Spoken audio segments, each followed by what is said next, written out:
Hey,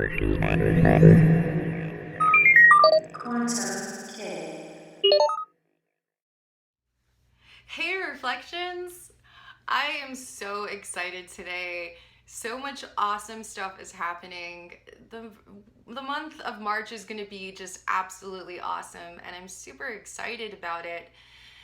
And it's so funny because, I've been here for about 4 years, 3 or 4 years in Manhattan, and no, 4 years. And when I first came here, I was miserable. I was miserable and I was sad and I didn't feel well and I was constantly ruminating on crap and it was just different and I feel like a completely different person. And there are times when I feel not so good inside, but when that happens, I allow myself to feel it. You know what I mean? Like, really, really feel that energy and just kind of like sit with it. Sometimes I cry, sometimes I feel sad, sometimes I feel rage. Whatever I feel, I just express that and then I just move on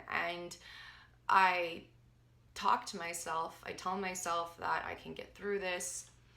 This is a learning experience. Usually, when something really horrible happens, when there's a lot of distress, when there's a lot of change, I know that there will be growth. And I wasn't really happy with how my life was, even though, thankfully, I always had a roof over my head. Thankfully, I always had a place. I always had, provisions. I always had food. And I was just sad and depressed and it all changed not before I had done DMT, but it changed about the year and a half before I had done DMT, and that was when I was doing my research, when I started getting into positive thinking, mindfulness, meditation, veganism.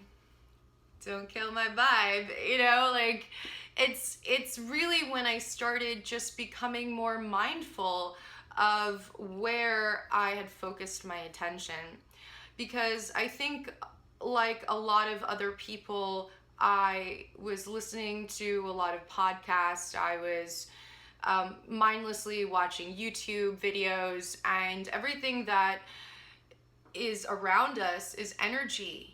And we need to be able to filter out what is helping us and what is not helping us. And so I got rid of my TV. That's the first thing I had done. And the second thing I had done was I was very careful about the content that I watched. I was content about the music that I listened to. What was the vibration of the music? What was, the energy behind the music? Also, anybody that was in my life that was very abusive, not a loving vibration, I kind of just distanced myself a little bit. And I did that because, again, I needed a lot of work because I was a hot mess. I was a really hot mess. And I also grounded myself. I always talk about grounding techniques that I had done.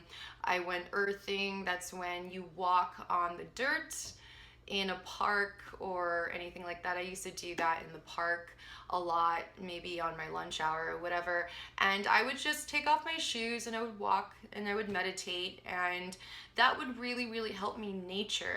Nature really was my best friend for the first, I'd say, 4 years, 4 or 5 years of my journey doing all of this transformation, because I didn't have any friends.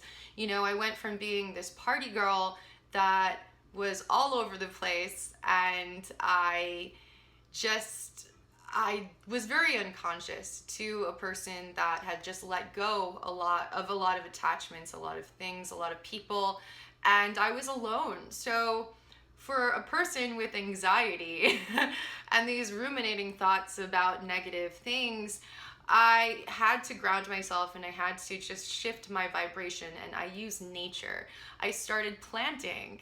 I have a garden. So things like that, really, really helped me, and it gave me something to look forward to, especially when you're going through a lot of these energetic shifts and things feel really weird.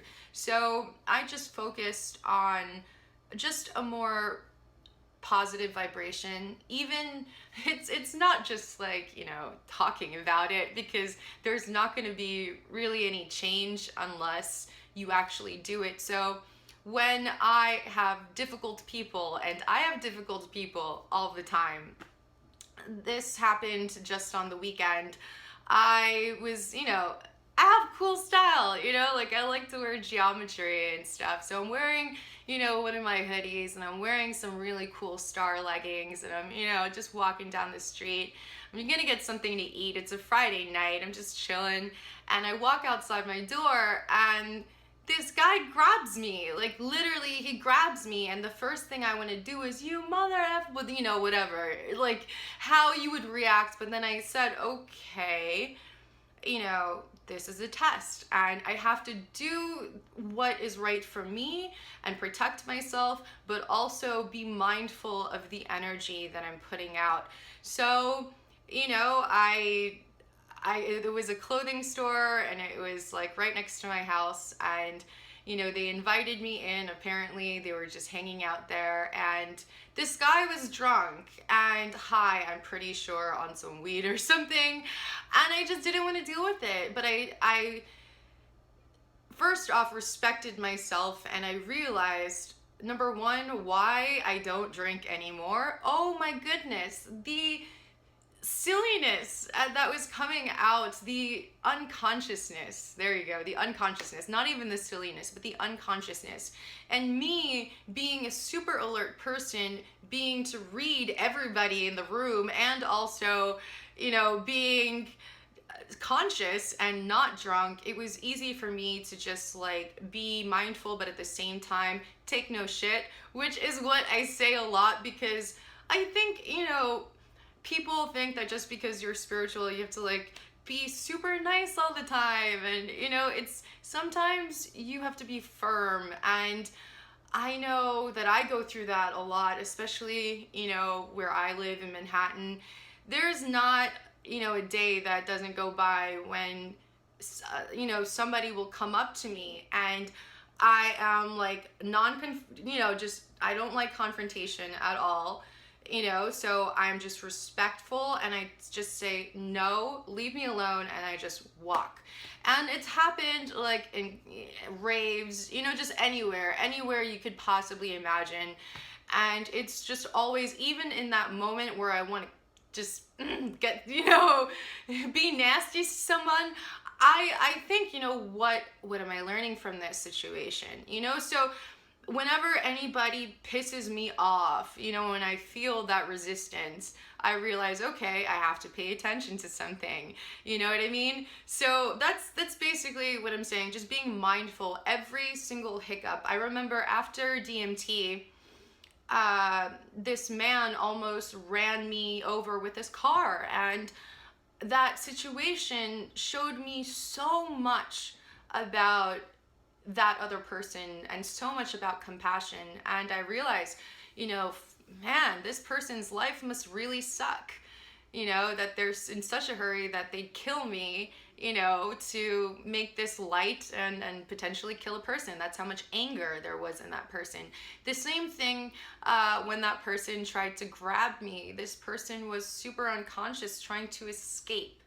And that's one thing I realize now. I am so present, and I am so happy, and I am so just naturally on this really good vibe that, man, I don't really need anything, like I used to smoke a lot of pot, and I still smoke marijuana. That's one thing I have not given up. And the reason why I don't is because when I went to India and I saw, the sadhus there, they all smoke marijuana, and in the Hindu texts, it says that marijuana not only was the oldest cultivated plant, but also sacred. So they use that to have these transcendent states, and that's how they have their arms up for 20 or 30 years or whatever. And that's basically what I saw. So again, anything and everything in moderation. And that's what I realized. The only thing that has changed from the me before and the me now is, number one, balance. I'm balanced in my mental state. You know, I used to have a lot of anxiety. Now I'm cool as a cucumber. You know what I mean? I'm just chilling. I'm not anxious, not worried, not ruminating on just nonsense and all the things that could go wrong. Number two, clarity. It's like everything is aligned and like a light bulb went off in my head, and I'm just like, oh my God, I know exactly what I have to do now. Number three, I think it would be, again, clarity, purpose, and direction. Before, I didn't really do anything that was authentic to myself because I didn't have that purpose. You know, I didn't have focus and direction. And another thing that changed was also, again, you know, what I focused my attention on. So instead of just watching YouTube videos all day, I decided to go out in the park, to ground myself, to meditate, to read a book, to create content, to just do things that, again, will be productive. So that's, you know, again, it's all about changing and evolving. And wow, again, I'm evolving so fast every single day, and it's just becoming so fun. You know, that's one thing. When I first had my DMT experience about I think it was 2013, I was super frightened, and now I have a completely different perspective in life. You know, I am doing things that I've never done. I am talking to people that I've never talked to before. I'm putting myself out there. I'm having fun. And that's the most important thing, is having fun while you're doing it, because we only have a limited time here to experience, and then we go back to source.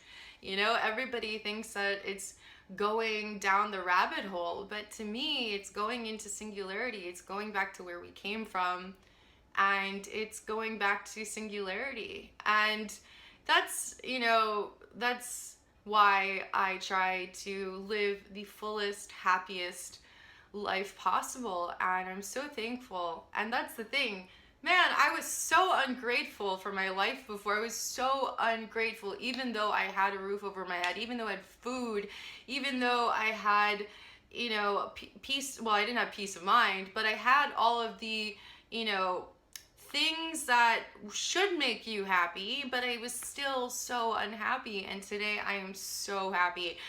And again, nothing's really changed except, you know, perspective and vibration. You don't really realize the potential you have once you have an experience where everything and everyone is a reflection of you.